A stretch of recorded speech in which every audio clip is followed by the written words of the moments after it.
We're taking your podcast virginity, man. Here's a secret that nobody wants to say out loud. Yeah, I realized that was a tough one, but I think that was a pretty good answer. Respectfully, Devin, who are you to decide what is, right and wrong? Welcome back to the Rollup. For today's video, we sit down with Devin from Firewall to talk about a concept called safe sequencing, something that we're particularly interested because of the idea of bringing on institutions to rollups.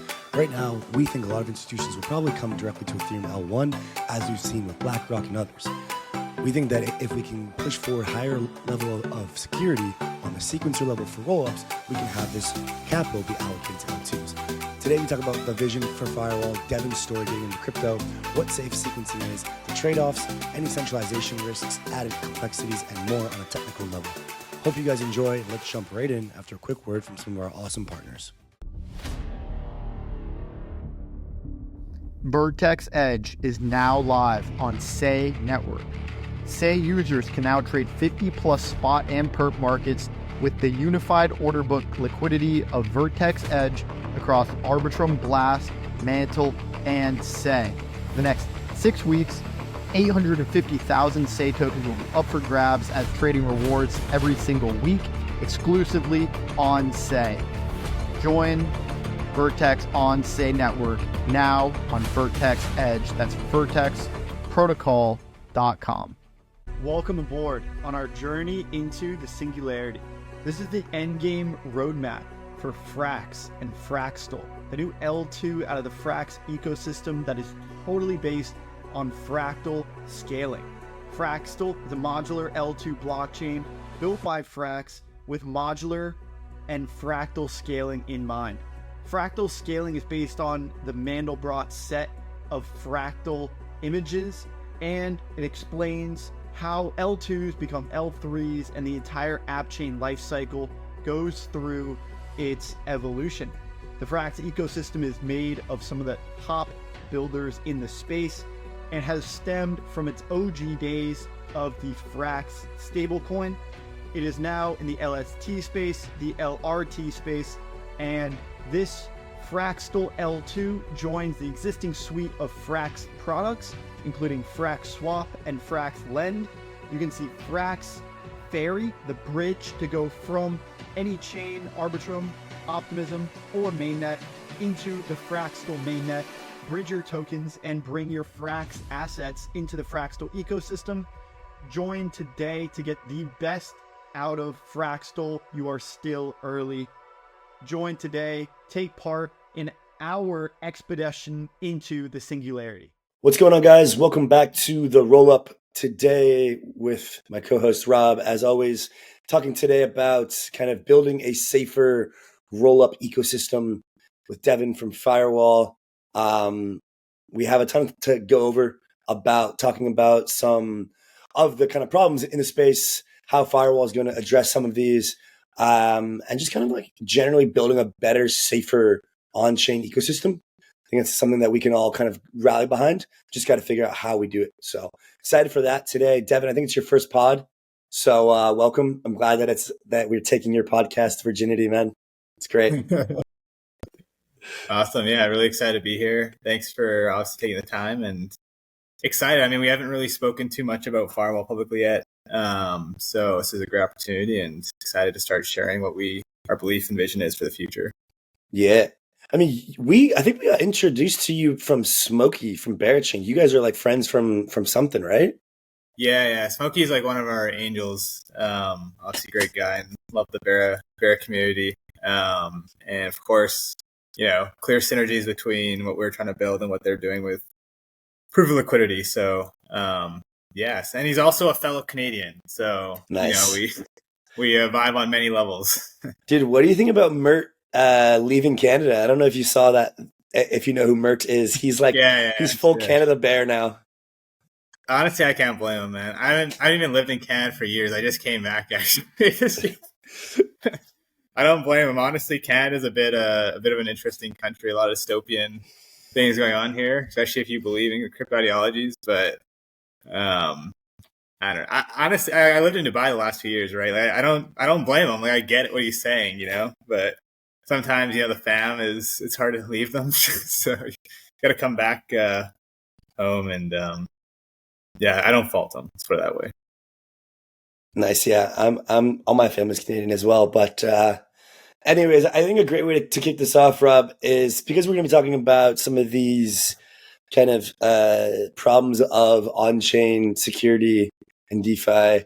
I mean, first of all, Devin, maybe you want to just give a really brief intro about yourself outside of like being a Canadian who's been living in Dubai. Yeah, for sure. My background's in comp sci. I focus on like AI and ML. I got into crypto in 2017. I fell in love with smart contracts. That's why I entered this space. I was already really into personal finance, fintech, whatever. And so smart contracts just made sense to me. I graduated in later 2018 and I ended up joining stake.us, where I was the founding engineer, first employee. It's kind of all things like Ethereum, proof of stake consensus, helped build the early layer of DeFi primitives. And to fast forward, Stake was acquired by Kraken at the end of 2021 it was like one of the biggest acquisitions in industry history, and still is to date. There I helped bootstrap an MEV team at Kraken, for I'd say like a year and a bit before I left Stake after about 4.5 years to pursue Firewall fully with my co-founder Sam. And Sam and I actually met at Stake. He joined a few months after me in 2019. Yeah, we've done a lot of fun things together, and Firewall just felt like the right thing to commit our next years to, and obviously a very important sort of vision and mission that we're on. What were like the major breakthroughs that you had when you were going through Staked and then getting acquired by Kraken and you're working MEV? Was there any light bulb moments that you had along the way? Yeah, I think the big like reason I even joined Staked initially was because I got DeFi. It just made sense, and I got like a great experience there. Like I built the first DeFi aggregator from like 2018 to 2021. We had like Staked itself is very focused on like institutional adoption, institutional clients essentially, and we were trying to be like the gateway for TradFi funds to hold crypto assets, earn yield, would stake their assets for them. We take care of all that. So I got like a couple of good things from that. One was like understanding the challenges of an application builder, especially in DeFi, and like the challenges you face. And I realized that a lot of those underlying issues actually come from security paradigm that smart contracts live in. The second thing was, getting to work that closely on systems and like talking to these institutions for the last 5-6 years and what they actually value and care about, and how they would actually evolve into deploying capital on chain into DeFi, what they need to see. And I think those like a lot of those things formed, kind of the first principles that we founded Firewall on, and how we want to like actually scale smart contract technology to be useful beyond like our current echo bubble today. Nice. Yeah, it must have been interesting being a part of a company that got acquired, changed in management. Yeah, it was a fun experience. Like, again, like Kraken's a great company, of course. It's like a very different like shift from like early stage startup to giant sort of company. I think Kraken does a good job balancing that, and they were definitely receptive to like fun ideas like an NAV team and so on, which is cool. Did you have any equity as the first founding engineer, or like how? Like, I mean, I don't know. Yeah, nice, cool. Yeah.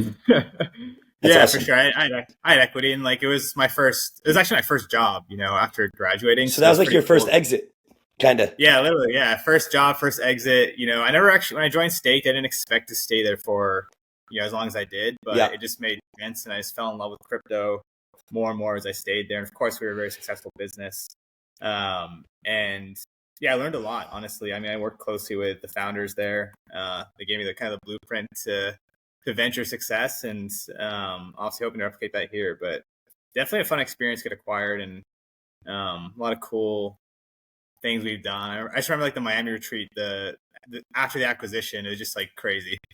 Oh, really? Yeah. I think I would have chosen like Mykonos or something, or Ibiza, but Miami is good as well. Fair enough. Yeah. They're trying to keep it local, okay? Trying to boost GDP.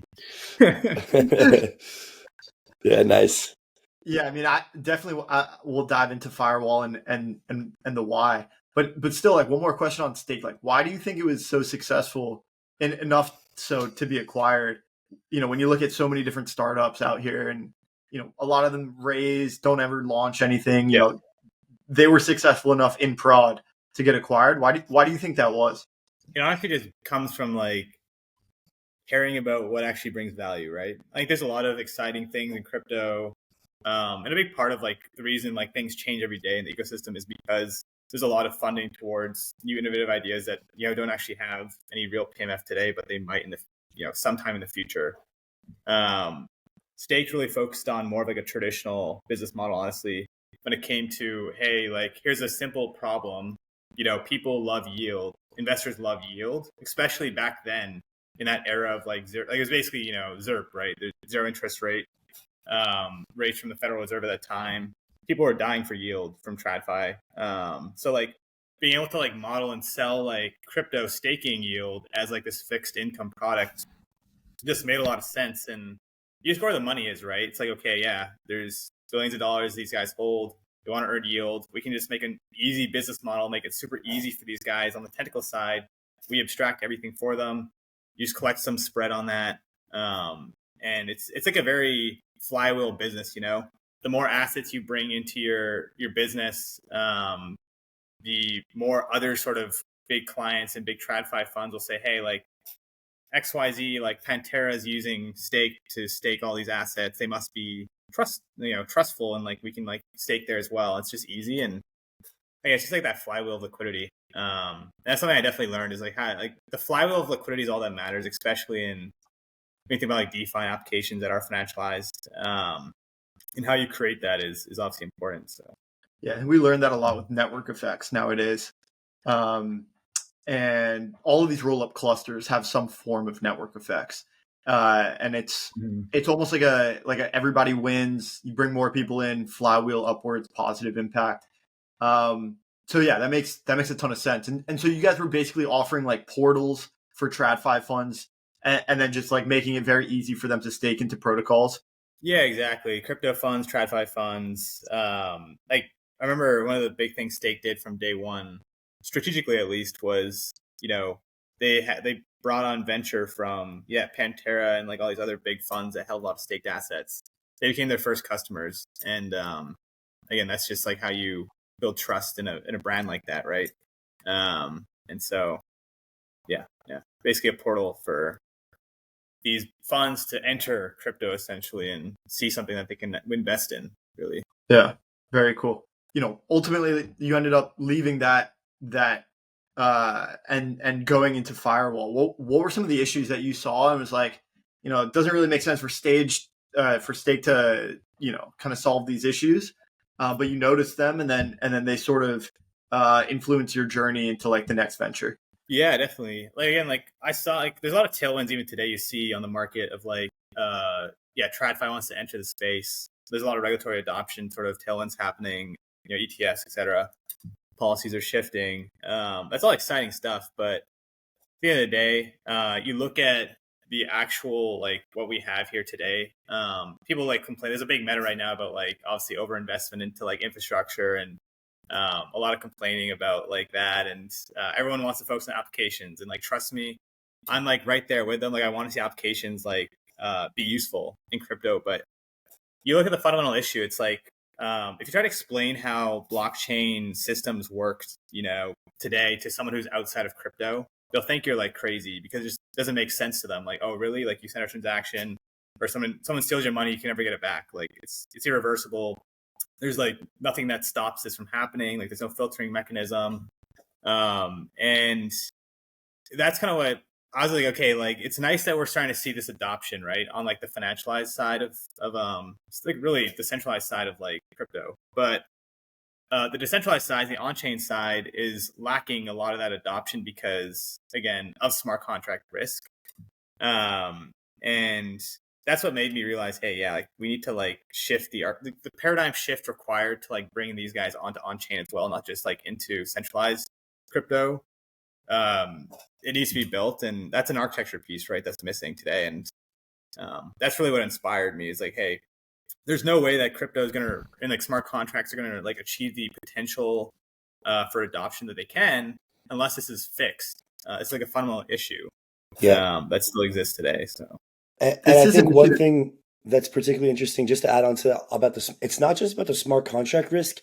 From what I've heard from different funds and like, for example, like perpetuals exchanges wanting to onboard different like liquid funds into their, to be LPs and to trade and stuff and to market make.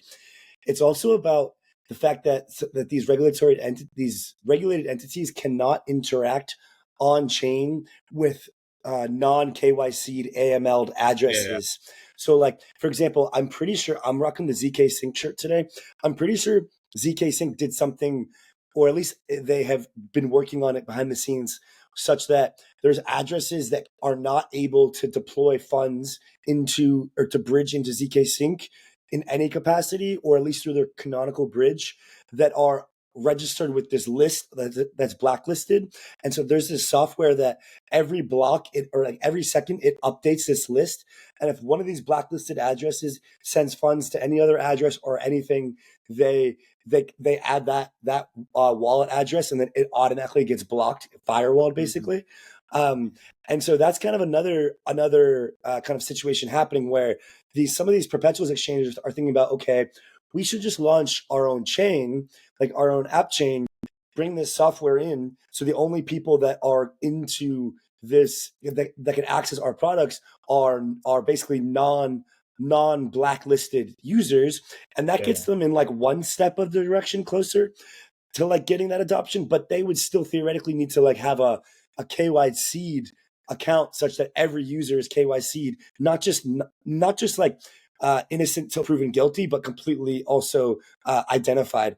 And so that is also an interesting point that I think if you guys can figure out a way to partner with some projects or some teams that you guys can provide this kind of smart contract stuff, and we'll get into what you guys do, this kind of protection, and then also a team that does kind of this more like monitoring and AML stuff. I'm not sure if you guys do that as well, but yeah, I just wanted to bring that in because I was having a conversation with builders in New York City last week or something, and they were bringing it up, trying to figure out how to get around that. Yeah, no, that's a good point. I think I don't know if it was Coinbase or somebody who's trying to bring like their KYC from their exchange like on chain too, and like in a DK manner. It's like something actually Sam, my co-founder, we talked about last summer. Is like this is a cool like side product, but we ended up it's not our focus, and yeah, we'd rather partner with somebody who is focused on that fully and like focus on our own lane. But I totally agree. That's part of the issue, and that kind of like ties into a lot of like what we can talk about later about like the regulatory side of like this whole challenge that we face as an industry.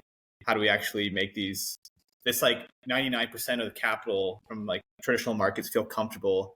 Because like, again, like crypto offers and smart contracts offer better rails. It's more efficient. They should want to use this, and they do want to use this stuff, but there's just like these few roadblocks we need to like work out still.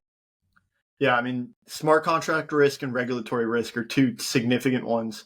And the smart contract risk conversation has always been here, and it's resurfacing again. It's this idea that in this case, it's happening on Bitcoin quite a bit nowadays, where people are holding their Bitcoin. We have all these Bitcoin layer 2s. Obviously we have wrapped Bitcoin. People don't want to take that smart contract risk.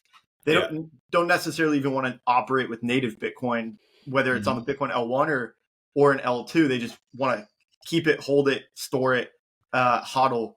And so, that ever since Ethereum started, like that's been the conversation of how we can mitigate these smart contract risks to get the most expressivity out of finance, use on-chain rails, but take away the risk of smart contract bugs and also backdoors and all of this stuff. So, I mean, maybe this is a good time to get into like what is Firewall, what you guys do, and then how smart contract risk kind of has been a plague in the industry so far, and how you guys are helping to mitigate that. Yeah, definitely. So Firewall's mission is to make smart contract technology safe. We're on this roadmap. This is what helps differentiate our solution. We're on this roadmap to zero exploits in the industry. And today, crypto networks, as I mentioned, right, they operate like the early internet. It's essentially naked with no filtering or any protection. If you send a message or transaction that meets some basic cryptographic checks, it's accepted in the chain's database. Like there's nothing there that really filters or stops anything. It's fully exposed, right? So Firewall is like this new critically missing piece of the Web3 stack.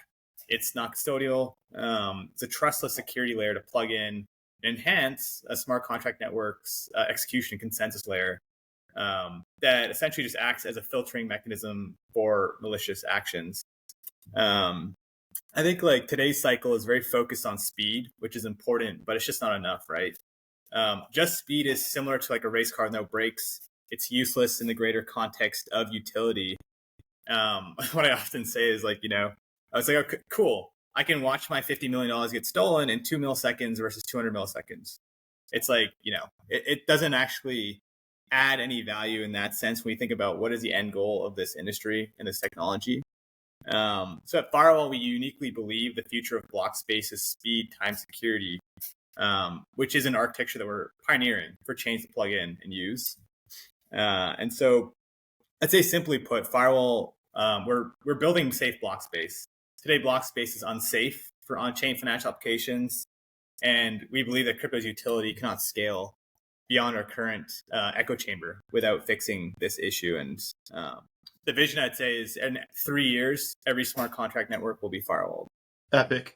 Yeah, I mean, I think no one's really gone around and not like everyone knows that like there's been plenty of hacks. I think it was $4 billion, mostly in bridges, and so there's also like chains that get hacked that go down. Liveness is an issue, security is an issue, multi-sigs get broken into. Sometimes it's physical hardware that gets hacked. Sometimes it's smart contracts that have a software bug. But like and so I think everyone, people in our audience are like probably vaguely familiar with kind of like the way that smart contracts are set up nowadays. Certain backdoors, multi-sig, potential like limitations and security weaknesses. What does a contract that is firewalled, how does that differ from a contract that's not firewalled, and why does it make it safer? Yeah, definitely. If we think about like the evolution of security solutions in Web3, I think this informs like the answer to this. Obviously it started with like audits, then bug bounties kind of came along, then competitive audits, and obviously some forms of like smart contract insurance, which in my opinion don't really work today. And then I'd say a couple of years ago is when external monitoring and these other sort of detection tools became a thing. I'd say like more recently, pre-deployment tooling such as formal verification became a little more popular, obviously with like the birth of, or like the evangelization of like the Move ecosystem and so on. And these are all good and necessary, but as you mentioned, like not enough. Clearly, as billions of dollars are exploited year over year from smart contracts. When it comes to firewall and like a firewall smart contract, our solution is based on dynamic analysis, which I can dive into like more later, but essentially we effectively act as a runtime solution as part of the chain itself. And this shift in solution architecture offers new benefits. Namely, we can maintain speed. We can also instrument essentially the client of the node, the blockchain node, with more information that lets our detection be smarter than if it was just, built into the smart contract itself, or if we're doing like pre-deployment checks. The big issue with security today is that most of the solutions they're faulty to human error, right? And yeah, like from the dawn of like smart contract software, essentially, there's always been bugs in software, and that's not going to change with smart contracts. And of course, the issue being that these software programs are very financialized, they're clearly exposed, and the environment they run in is just not friendly. And so we're trying to make that environment a little bit more friendly by making the environment itself dynamically adaptive to, what's happening at runtime. Yeah, it's interesting. It's there's like we've seen quite a few different solutions for like stopping exploits before they happen, or like responding after they happen, and like preventing further kind of downstream effects, which I think like the downstream effects are like there's these broader implications here for communities, for protocols, for the entire kind of on-chain user base. If you get hacked, like you're not really going to want to stay around. If you come on and you've been promised this idea of crypto being like this extremely safe and secure next level financial asset ledger, then getting exploited is not really a great thing. I mean, it's happened to everybody, but I think like I think there's also room here for, and I think we've seen this where there's potential for more regulatory scrutiny if we don't get our shit together here, right? Which could eventually maybe stifle some innovation, just in the space. And so I think that like getting this problem solved right is going to be something that is like a big solution and like a big task that I think a lot of people are kind of working towards, and teams will likely kind of collaborate to make it so. And yeah, I mean, I remember just the other day, like for example, something silly, like I sent Rob the USDC contract address to send a payment to, and he was like, "Bro, like I almost just sent this." Like these types of things, like that's more like a UX thing. But like I've clicked links and I had a hot wallet drained. Robbie and I had some friends who had a lot of money drained. I mean, we've all kind of had like some problems with like the on-chain UX, but I think that like having that solution in the more immediate term that's easily accessible for Rollup users is going to be something that I think that will kind of take over or solve those problems that I mentioned with regards to some of those implications of this kind of state of block space as we know it now. Yeah, just to add on to that, because I do want to get into like how we can prevent that, but just a little bit more about like why it's so important is yeah, because when a new entrant comes into the space, as Andy just said, like they get disillusioned. But I think to the most part, like we collectively tell this story about not your keys, not your coins. The bank's money isn't in the bank; it's loaned out to another bank. Your money isn't actually there. Come to the blockchain, your money's actually here. It's more safe. It's more secure. Yeah. And then they come on and it gets hacked immediately, and it's just disingenuous. It's like, oh no, like my money's not here anyway. Like it was safer in the bank or on a centralized exchange when I can hit forgot password. So generally, how do we prevent some of these things so that it is safer on chain? Yeah, I mean, here's a secret that nobody wants to say out loud, though you generally refer to it underneath. But it's just like nobody with any semblance of risk management is deploying, in size to smart contracts for the exact reason you just said. And again, just as I mentioned earlier, like I don't even want to tell people to use some of these products because they're not safe.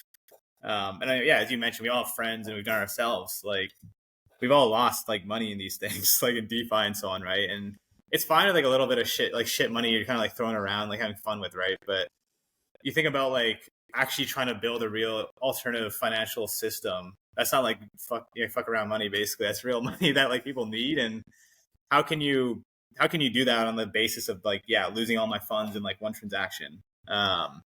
It's just not, right. And that's like why, we founded Firewall, of course, and we kind of birthed our roadmap out of, hey, how do we get to zero exploits? And as you mentioned, like, people are honestly scared shitless of smart contract risks. I've spoken to like countless individuals and funds who hold crypto assets, would love to deploy assets on chain, and maybe they still do deploy some percentage of those assets into smart contracts. But the point is, they'd rather take on centralized exchange custody risk than smart contract custody risk.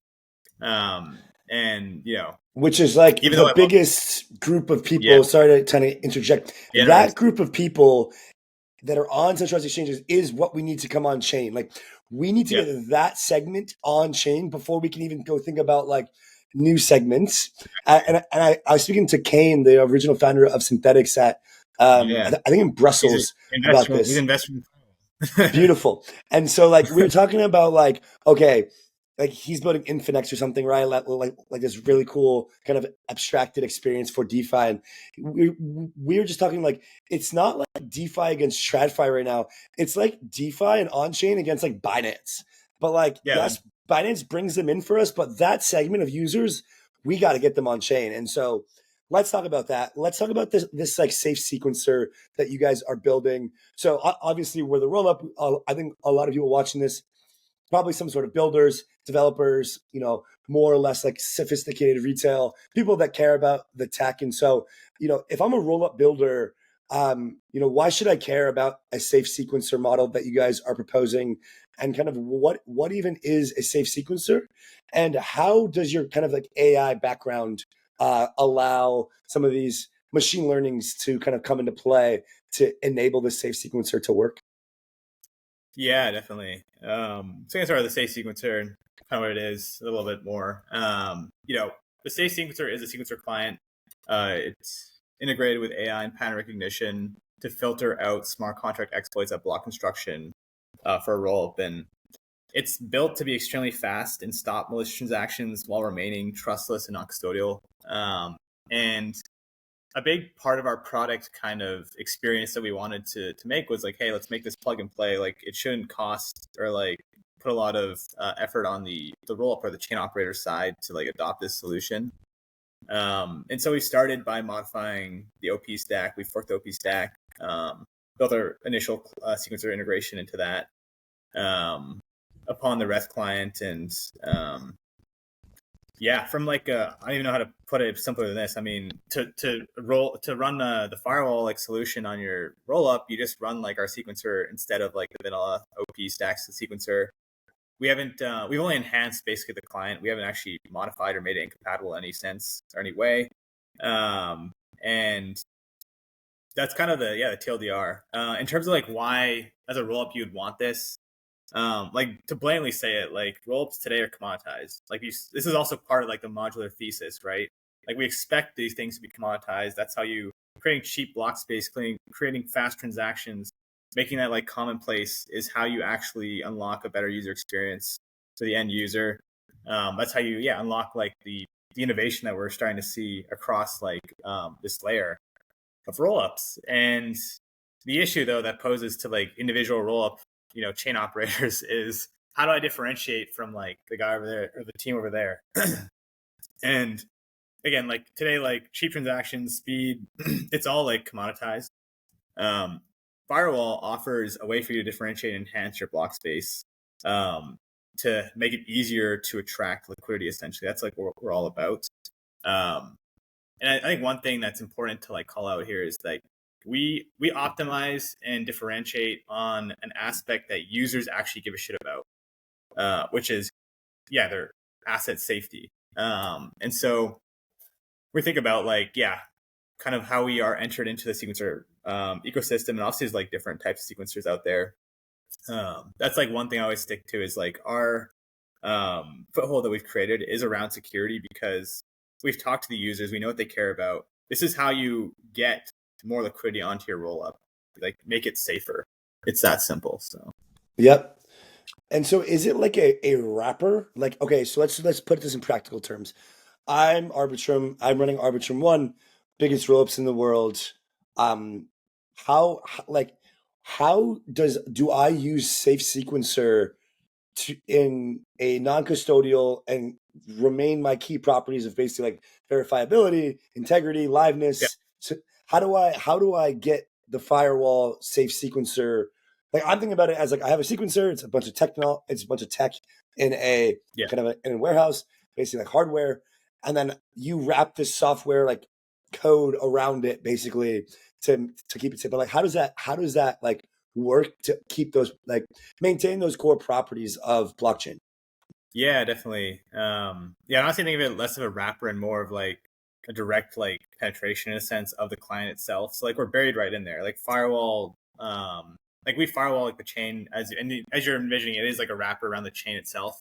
On the technical side, it's more like, hey, we're right in there with you. Like we're integrated into your client essentially, which unlocks a lot of cool stuff for us on the detection side. But in terms of like how we like again, like we're a crypto company. We are crypto founders. We're crypto native.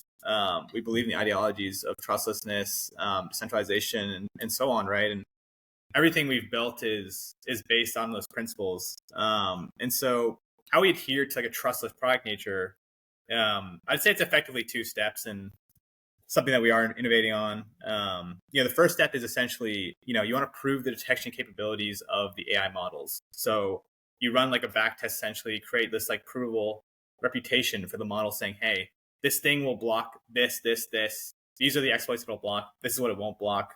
And like make it very transparent to see like what's the false positive rate, what's the true negative rate. And the second step from that is essentially to prove that the firewall sequencer, the safe sequencer, is running those models in production. And when you put like those two steps together, you've created this provable computation basically system where users can transparently see, hey, this transaction was provably shown to be malicious, and here's why. And you guys are give an using like example? ZK for that, right? Sorry, Rob. yeah, exactly. And it's kind of like Okay. this kind of starts relating to why we actually chose to build the Firewall EVM, the safe sequencer around like a Rust-based stack and like off Revum and Reth. Because, essentially when like, well, at least one of the more interesting things of being Rust-based is we get out of the box compatibility with provable computation tools and ZK VMs from teams such as Risk0 and Succinct, right?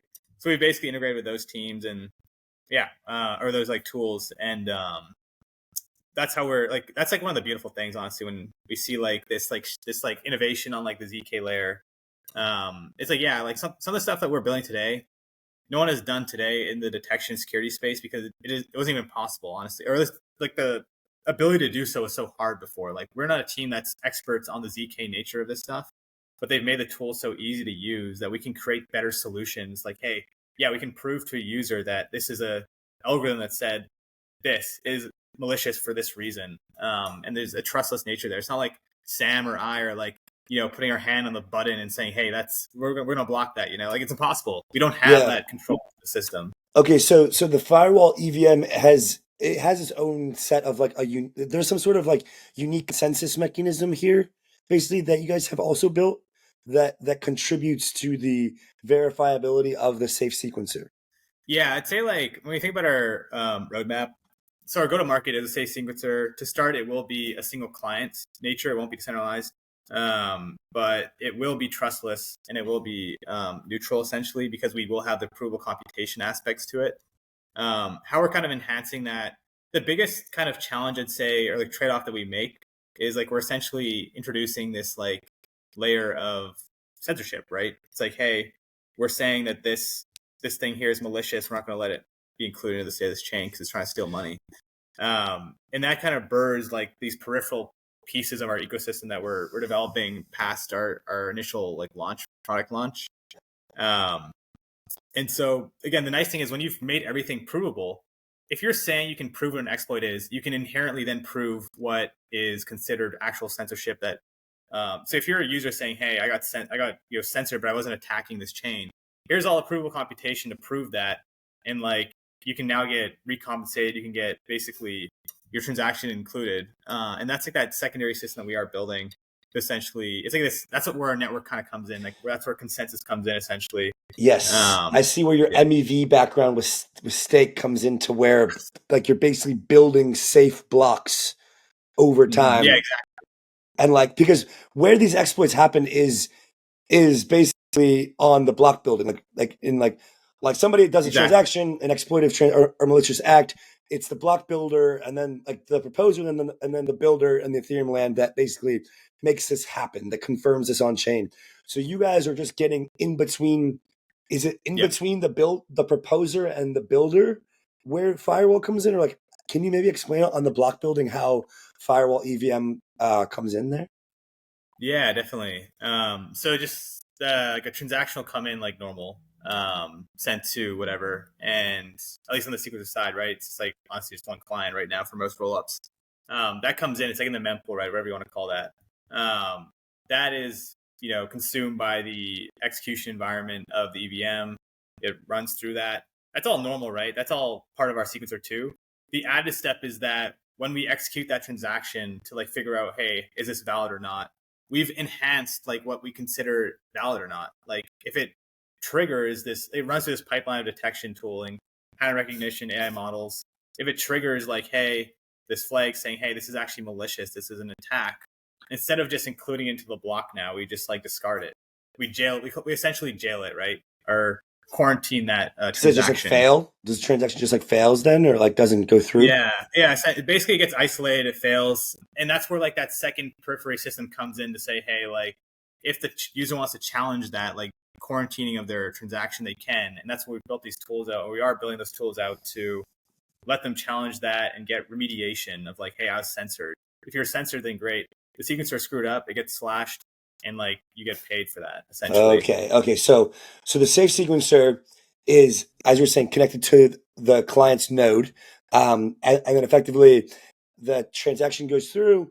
If it's valid, it gets pushed through. If any of your models sense something's wrong, that gets basically sent down to the firewall kind of consensus layer, and of which then there are proof of stake slashing enabled via the firewall chain, which is a firewall EVM chain specifically meant to interact with various sequencers of various rollups that have the firewall code embedded.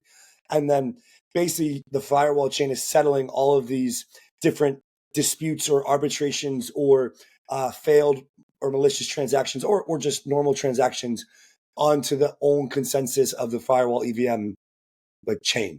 Welcome to the Ignition, Mantle's newest campaign to liberate the growth power of Bitcoin. FBTC Ignition has officially begun with a total token supply of over 2,000 FBTC with a TVL of over 150 million. Right now, you can go on the FBTC website to see all of the featured campaigns, staking opportunities, and liquidity pools where you can utilize FBTC on-chain today for some of the best yields available on L2s. The Ignition Sparkle campaign can be found at fbtc.com/ongoing-campaign. Yeah, sort of. So like that's definitely a start. Like I'd say like our exploit consensus mechanism has like a few different values to it. Basically, one of them is definitely described right there, which is to remediate the trade-off of like having better protection or detection essentially and blocking on your execution environment, which is some things are going to be censored by mistake, right? Users will get blocked. Like we have optimized our models, of course, to be like extremely low false positive. But there's going to be like some false positives still, right? And so we want to build that solution to remediate that. But the bigger picture, actually, when it comes to our exploit consensus, and this is not something that we're launching with our go-to-market with a safe sequencer, but it is on our roadmap, and we have it in development today. It kind of comes from this idea, blockchain consensus mechanisms they're meant to reflect social consensus. We believe it's already social consensus that exploits should not be allowed. For example, nobody refers to the Kyber transactions that netted $50 million in late 2023, right? They say the Kyber attack or the Kyber exploit. These words are synonymous with theft, and theft is illegal. So with the exploit consensus of Firewall, we're essentially updating blockchain consensus mechanisms to correctly reflect that fact. And so when you think about how do we do it, today, like fraud-proof mechanisms are used to define invalid state transitions in a blockchain, which aren't allowed because they don't follow the rules. For example, 1 + 1 does not equal 3. If such a transaction or state is proposed, it's invalid. It's very simple, right? It's all objective. It's all math. We're essentially expanding that definition of invalid state transitions to include smart contract exploits.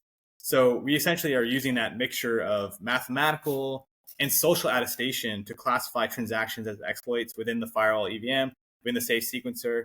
And we wrap that up into like this exploit proof, which is where that ZK like provable sort of concept comes from. And like we already see this. Like we see this as like the natural evolution of consensus and smart contract networks. And I was going to say that you already see this today, this consensus, right? Basically, after every exploit on crypto Twitter, there's a clear consensus on like when and what an exploit is. It's all there. We're essentially building the architecture and coordination layer to harness that consensus into a delivery mechanism so that blockchains, smart contract applications, and most importantly, users can actually benefit from that recognition of theft. So that's like really a good description of where Firewall's exploit consensus comes from and like what we're building there. It's all birthed from like the core pieces we're building today and what we're launching with, which is the safe sequencer and like that provable computation essentially. Yeah, so you guys are kind of anticipating social consensus and saying like, would the society of this app or this chain consider this a malicious transaction? And so, I mean, like thinking back to some of the hacks that I've been just like seen and been around for, like the DAO hack back in Ethereum days, was like Ethereum social consensus said yes, like fork the chain and create Ethereum Classic, and put essentially like don't get rid of those coins on the chain. And then we've seen that on a much more isolated case by case basis with each of these apps. Even think about like Blast and Linnea, like right. They literally did this on the Rollup, Rollup like level, And yeah, as you're mentioning, applications are doing this, of course, all the time. So like the thing is, like the issue we saw with, like Linnea and Blast is like rollups are forced to, like, they already feel responsible for like assets on their chains, right? Especially when they are centralized. So the issue today, a lot of them face the dilemma is like, hey, do I want to like optimize for credible neutrality? Do I not touch anything here? Or do I want to optimize for user safety? And like, it's a really fucking hard, like, I was going to say, like, respectfully, Devin, like, who are you to decide what is, right and wrong on the on-chain forest, right? Yeah, like, yeah, for sure. I think it's extremely justifiable if people are losing money. The industry is getting cracked down on by regulators. There are court cases going on. People are upset. This is a clear roadblock in the broader adoption of the space. Yeah, 100%. And like for us, the whole point is like we solve that dilemma. Like we're like this third party who's building an incredibly neutral network that just plugs into your rollup so that you don't have to worry about that. You can get user safety and credible neutrality. And of course, it's going to take the thing about us, like our like trade-offs from like day one is like we've decided to trade off like some decentralization components because we can add that in later, and we will be adding that in later. And it's part of our roadmap from day one, of course, but it's not going to be part of the product from day one. And we're optimizing our solution to first be like really good at detection and like stopping exploits, because that's what users care about at the end of the day. That's what liquidity cares about. Yeah. Yeah, to your point, Andy, like a big point of exploit consensus is like we want to involve the community to like literally plug directly into that. We want to tap into the social layer, right? We want to automate social consensus to say, yeah, these parties who are all like able to they're all testing themselves, say that's an exploit. It's not just firewalls, algorithms that are saying it. It's like literally these different parties that are decentralized saying it too. And that's going to be like part of our longer term roadmap, of course. But yeah, to start from day one, it's like, yeah, our algorithms are saying this is malicious. You as a rollup has already accepted that our AI model is generally right, which is why our provable computation, our models having reputation attached to them, all that is actually really important from the product side. But like today, like no detection team does that because, well, they're not building the same product as us, but yeah. I'm thinking about like, I can't come up with an example off the top of my head, but the edge cases here would make me go silly. Like to try to, again, like I think, decipher, who's to say like what's right and wrong in terms of malicious or not is such a tough question to answer. Like that someone's, just playing the game better or not. Because you do see a lot of those Twitter personalities after the fact saying it's a theft or it's not. But that's very reactive and happens after the fact.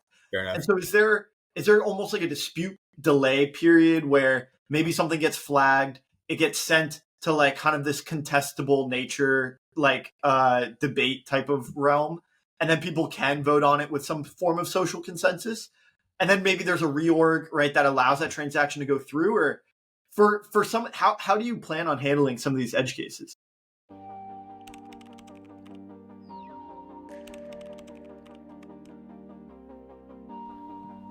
Cartesi is your home for app-specific rollups. At the forefront of developing new tools and platforms that enhance the capabilities of blockchain technology, Cartesi enables applications that are flexible and built to scale. Build on a full Linux environment and use traditional software libraries, but in blockchain development. Go to cartesi.io, that's cartesi.io, to learn more about building your own app chain today. Yeah, definitely. I think like honestly for maybe 80 to 90% of exploits, you can actually probably pretty objectively classify them as exploits. You don't even need to tap into social consensus. Those are the ones that are like, it's just like math, right? It's like redundancies, overflows, underflows, clear bugs. Like there's a lot of things you can just objectively say that's an exploit. I'll also add, and I haven't mentioned this yet, but we don't just like block everything, right? We're focused on specific exploits, and that's just like, if the simple rule you can kind of use is if the smart contract is losing funds, we will block it. We'll protect you basically. But we don't cover like MEV. We don't cover front running. We don't cover sandwiching. We don't cover shit like that because it's like totally subjective, right? Is that like an exploit? Is that part of the game theory? Like, like we don't touch that shit. Like, okay, so it's not so much that like one user is able to take money from another user. It's like look at the collective of the smart contract. Yeah, exactly. That has some leaky bucket hole. That's when you guys are able to step in and say, wait, no, that's actually like some trap door that wasn't supposed to be there. Exactly. And it's all based on like how traditional fraud, and you're talking about like my AI background, like my background between like understanding blockchain system and infrastructure tying like the AI side is like really what's helped us, not just me, of course, generally the team has helped us like understand like what the future of like Blockspace should be in this industry when it comes to speed, time, security. And to your point, Robbie, like, that's how we've kind of been able to create an actual solvable problem, right? Like we don't just stop everything. We stop exploits because we've been able to model them off of like how TradFi solve fraud, which is anomaly detection, right? And you can detect what anomaly looks like if you're smart enough with your algorithms for a lot of these exploits. And we think about this longer term solution. Like I keep saying, zero exploits, zero exploits. Of course, our first product is not going to have zero exploits, but we're kind of internally at least saying, and even to our customers, hey, we're going to adopt the same sort of mindset like OpenAI or any of these like AI teams are, right? Like every version we ship, and we're just continuing to get better, right? It's going to get better and better and better. And when it comes to zero exploits, it's because like we need to create this like credibly neutral social layer to like hand off those like contestable ones to the ones that aren't like objectively like mathematically like an exploit. We need to be able to hand them to like this credibly neutral social layer to say, hey, that is an exploit, that isn't. And that is something that's honestly a very long rabbit hole that I probably won't dive into here.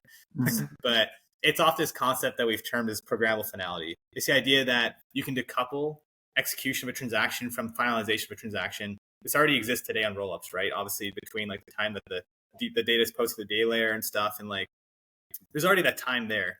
And like we've created models which essentially detect like, and you can even again plug in like social aspects to this.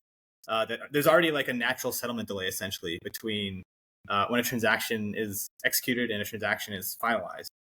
And so that is how you would essentially, a little alpha leak is how you would essentially create like a zero exploit environment. Yeah. And it makes sense that you guys are being extra safe, optimizing for that to start with, and then working backwards to minimize the rate of false positives. Like, that way you're able to, again, mitigate those risks. Maybe some people get, transactions delayed, but just out of for the sake of safety. And then you can kind of work backwards from that. I have an AI question for you, but first, sure. I want to, like, how do you plan on integrating this into the existing infrastructure? Like, is this something that Arbitrum can plug into its sequencer, Optimism can plug into its sequencer, and so on? Or is this something that like new rollups can use the firewall stack and deploy their own rollup with the safe sequencer? Yeah, it's more the latter. Like the big trade-off. So there's really two big trade-offs. One is false positives, and what you just mentioned, actually, when I was talking about like us getting better and better, it's actually we want to get better and better on exploit detection, but we're optimizing for speed and no false positive to start. Because when you think about the solution itself from like a customer point of view, and so we've heard from customers, this is why we've done this, but essentially our solution, the safe sequencer, is purely additive. If you're just detecting some exploits, you have no false positives and you're as fast or faster. So we've actually optimized the safe sequencer in our V1 to have no false positives. It's going to detect less exploits. It still does a decent amount, but it's not going to be 100% because that's just pure additive. Versus if you added a bunch of false positives into the solution, now you've actually introduced a new negative into the rollup, right? Because you don't want to block their users.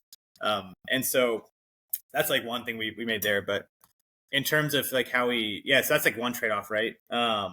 The second, that's not a trade-off, sorry, but that is like just one point. And that's how we address the false positives issue, which is one of the major trade-offs you'd make with this sort of like architecture shift.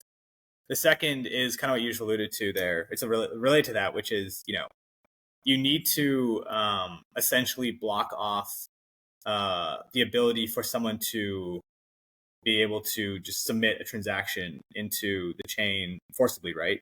And so today, like on Optimism or whatever, I think on Arbitrum they still have like a 72-hour delay or something if you try to like do an L1 transaction into the rollup.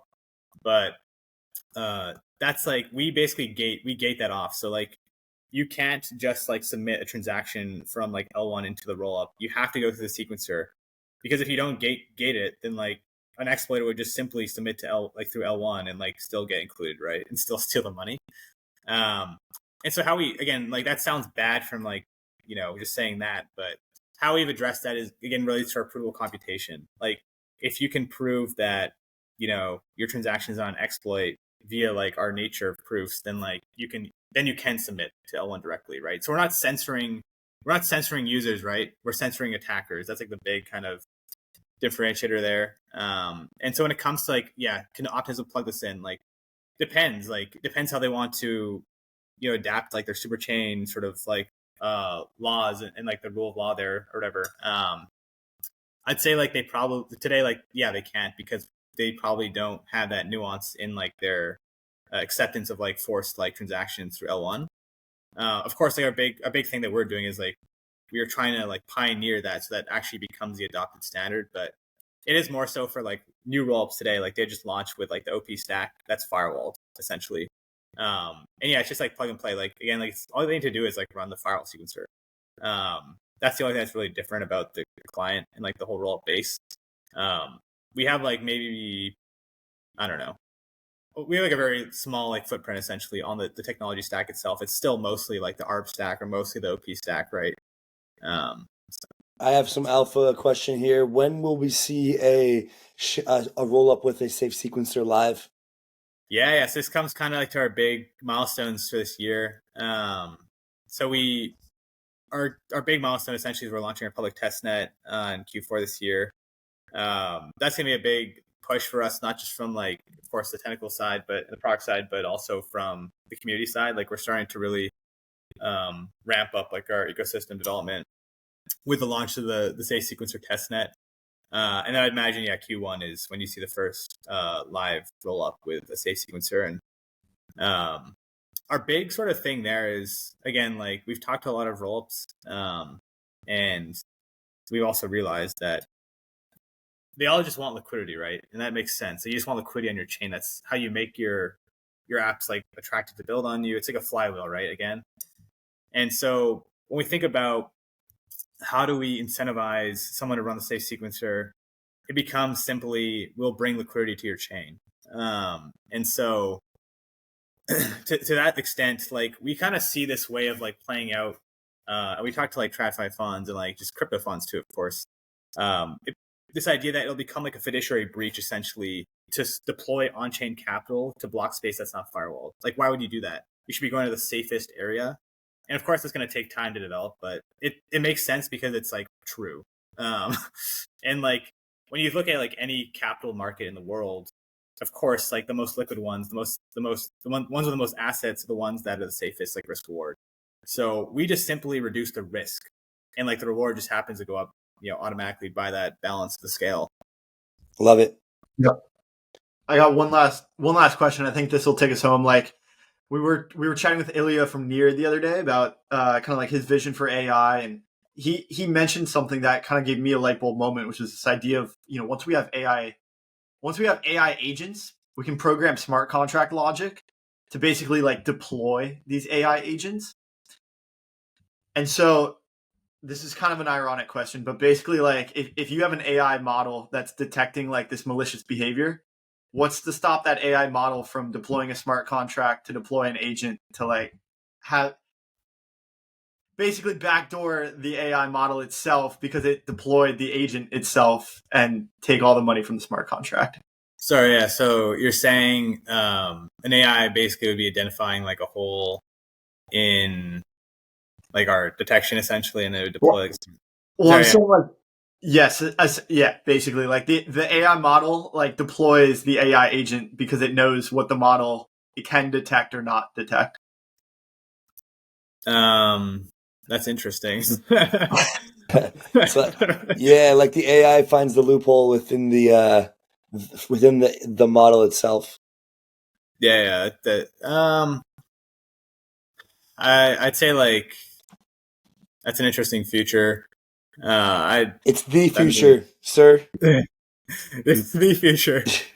There's plenty of time to figure it out. Like it's not happening anytime soon, so we got plenty of time. Our big thing is like we don't actually expect to like forever compete on the AI side, right? Especially in like the new meta that exists with the AI industry. Of course, like there's $1 trillion companies that are open sourcing like cutting edge infrastructure and architecture for AI that could one day just completely wipe out like our detection capabilities, right? So like we want to basically create the architecture and the infrastructure to like plug in any AI, right? And in that future, obviously that exists like that. I mean, I'd imagine that there's also some like better AI that we could also use to defend that. I think that like security generally in the future is just going to be like an arms race of like, yeah, you need to keep having the best AI model, right? Of course. And like, that's why we invest in AI ourselves. And yeah, no real good answer to the solution there, but I think that we'll be able to figure it out. I'm optimistic. So Nice. Cool, man. Yeah, I realized that was a tough one, but I think that was a pretty good answer. So, dude, appreciate you coming on. Yeah, I think it makes a ton of sense to make these sequencers safer, make these chains safer, and ultimately, like, just make it ready, make the on-chain world ready for the next wave of users. So, yeah, keep up the good work. Yeah, thanks, guys. Thanks for having me on.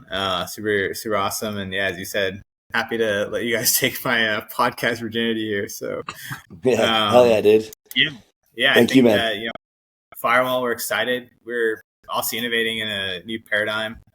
It's going to take a lot of time as well as ecosystem support to get this sort of idea of like, hey, we should build in security into the chain itself adopted, I think. But I'm very bullish on the modular thesis and the ecosystem. I mean, our whole like roadmap is based around it.